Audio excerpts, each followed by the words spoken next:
ശേഷം ഇബ്നു ബാസ് റഹിമഹുല്ലാഹു തആല പറയാണ് വഅൻ യകൂന ഫീഹി ലഹ്ദുൻ മിൻ ജിഹത്തിൽ ഖിബ്ല, ഖിബ്ലയുടെ ദിശയിലാക്കിയിട്ട് ഒരു ലഹദ് ഉണ്ടാക്കണം. ഇത് നമ്മുടെ നാട്ടിൽ പരിചയമില്ലാത്തൊരു സംഗതിയാണ്. ഈ പുറത്തൊക്കെ പോയ ആൾക്കാർക്ക് കാണാൻ പറ്റും, അവർക്ക് പരിചയം ഉണ്ടാകും. ഇപ്പൊ ഖബർ രണ്ട് നിലക്ക് കുഴിക്കാൻ പറ്റും. ഒന്ന് ലഹദാണ്, മറ്റേത് ഷക്കാണ്. ഷക്കാണ് നമ്മുടെ നാട്ടിലുള്ള രീതി.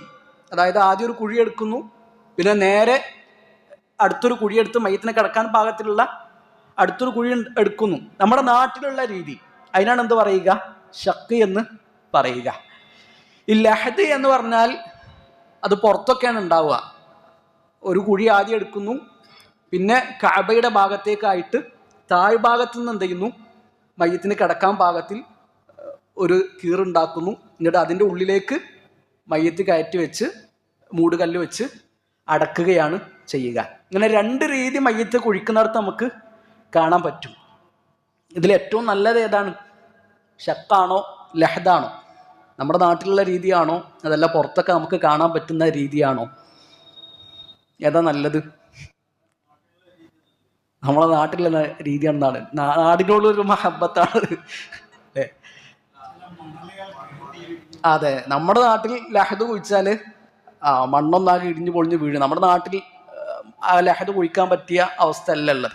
എന്നാൽ നബി സല്ലല്ലാഹു അലൈഹി വസല്ലമയുടെ ഖബർ ഏതാണ്? ഷക്കാണോ ലഹദാണോ? അള്ളാഹുവിന്റെ റസൂൽ സല്ലല്ലാഹു അലൈഹി വസല്ലമ മരിച്ച സമയത്ത് സ്വഹാബിമാർക്കിടയിൽ അഭിപ്രായ വ്യത്യാസം ഉണ്ടായി. കുറച്ച് ആൾക്കാർ പറഞ്ഞു ലഹദ് കുഴിക്കാം, കുറച്ച് ആൾക്കാർ പറഞ്ഞു ഷക്ക് കുഴിക്കാം. രണ്ടും അനുവദനീയാണ്. എന്നാൽ നബിക്ക് വേണ്ടിയിട്ട് ഏത് കുഴിക്കണമെന്ന കാര്യത്തിലാണ് സ്വഹാബിമാർക്കിടയിൽ അഭിപ്രായ വ്യത്യാസം ഉണ്ടായത്.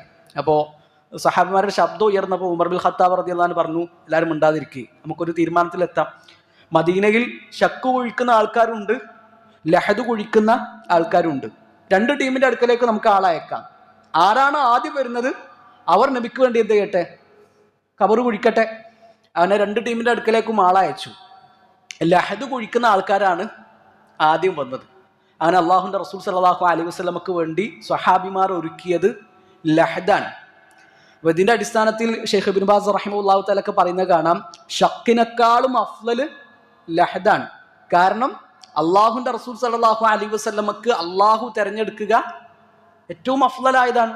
ഏറ്റവും നല്ലത് ഏതാണോ അതാണ് അള്ളാഹുവിന്റെ റസൂൽ സല്ലല്ലാഹു അലൈഹി വസല്ലമക്ക് വേണ്ടി അള്ളാഹു തെരഞ്ഞെടുക്കുക എന്നുള്ളതാണ്. എന്നാൽ ഒരു നാട്ടിലെ അവസ്ഥ പരിഗണിക്കണം, ആ നാട്ടിലെ മണ്ണിന്റെ അവസ്ഥ പരിഗണിക്കണം. ഇമാം നവവി റഹിമഹുല്ലാഹു തആലക്ക് അദ്ദേഹത്തിന്റെ മജ്മൂഇൽ പറയുന്നുണ്ട്, ഒരു നാട്ടിലെ മണ്ണനുസരിച്ചിട്ട് ചെയ്യാന്നുള്ളതാണ് ഏറ്റവും അഫ്ളൽ. അപ്പൊ നമ്മുടെ നാട്ടിൽ പോയിട്ട് ലഹദ് കുഴിച്ചാൽ തീരുമാനമാകും, മണ്ണാകെ ഇടിഞ്ഞു പൊളിഞ്ഞ് വീഴും. നമുക്ക് എന്ത് ചെയ്യാൻ പറ്റൂല? അടിയിൽ കൂടെ തുറന്നിട്ട് ലഹദ് ഉണ്ടാക്കാൻ പറ്റൂല. എന്നാൽ നബി സല്ലല്ലാഹു അലൈഹി വസല്ലമയൊക്കെ മറമാടിയിട്ടുള്ളത് ലഹദിന്റെ രൂപത്തിലാണ്. അപ്പൊ നമ്മൾ ഇത്ര മനസ്സിലാക്കുക, ഖബർ രണ്ട് നിലക്ക് കുഴിക്കാൻ പറ്റും.